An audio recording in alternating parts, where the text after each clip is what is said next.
Welcome back everyone to Reds Roundup. It's been a while.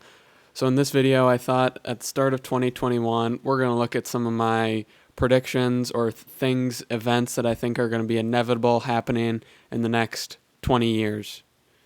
So first one is going to be the United States GDP is going to be higher. Our GDP has increased over every 20-year period in the nation's history.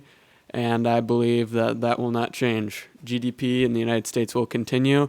And if you were to press me on it, I'd even say that real GDP in the United States will be higher than in China, which a lot of people think China is going to outpace the United States. But I think if you were to actually count, which the Chinese don't, which is really convenient that they do that, but if you were to actually count, your real GDP in the United States would be higher than in China.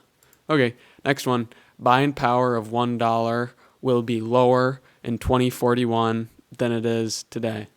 So over the course of the US dollar's history, essentially since it became a purely fiat currency, it has massively depreciated. You can see like around the time of when the Great Depression started, that's when the real debasement started, when they confiscated the gold, yada, yada, yada. And basically, it's just been continuing from there. So I'm willing to say that the purchasing power of a U.S. dollar will be less than today. And if you're going to really press me, I would say it would be at least 50% is valuable. So you're better off. The U.S. dollar is a risk asset in that sense. And over the long term, that's important to remember. The longer you hold a dollar, the less that dollar is worth. Number 3. We're going to be talking about blockchain.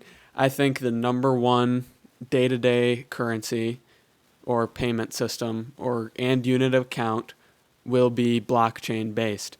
So that could be a federal government / central bank currency like the ones that are being circulated in a lot of the crypto communities now in terms of theories.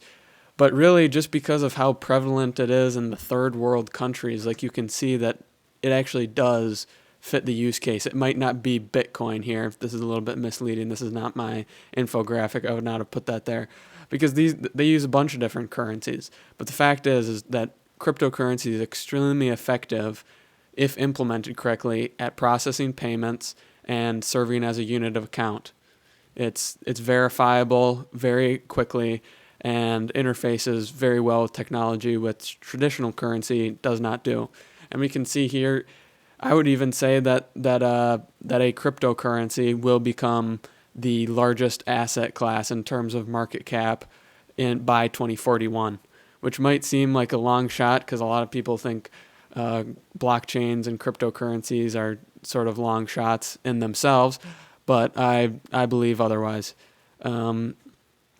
I think it might not be Bitcoin though. It could be any of them for all I know. It could be one that hasn't been declared, but the best one I see so far is Bitcoin. So that's number 3. Number 4, this is getting into some rather obvious ones, but the amount of farmland in the United States, and worldwide, is going to go down. So we are going to have less producing farmland in the United States in terms of acreage.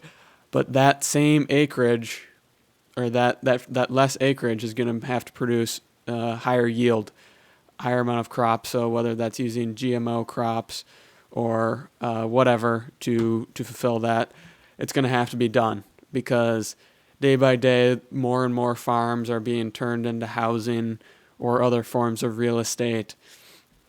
So the amount is going down. So we're going to have to feed more people with less land. And that's going to be a complex situation, not to mention water, climate change, etc., fossil fuels, energy, all that. But this is my big takeaway.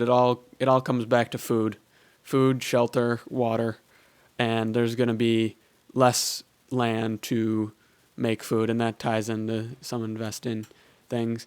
Last one, sort of a fun one, but Coca-Cola will still be the most dominant brand in all of the world. So Coca-Cola, the beverage manufacturer and producer, will still have a dominant hold on the United States consumer, the Chinese consumer, the global consumer in terms of beverage of choice. All of their products combined will still leave Coca-Cola on top of the world in terms of brand, marketing, etc. in 2041. So those are 5 takeaways. Hopefully these were interesting to you. If you disagree with any of them, let me know. This is sort of a lighthearted exercise, but I do truthfully believe in all of these coming true by 2041, which I think one way or another will happen. But if you disagree, let me know, and I'm sure we'll have a good conversation in the comments. So thanks for watching. Peace.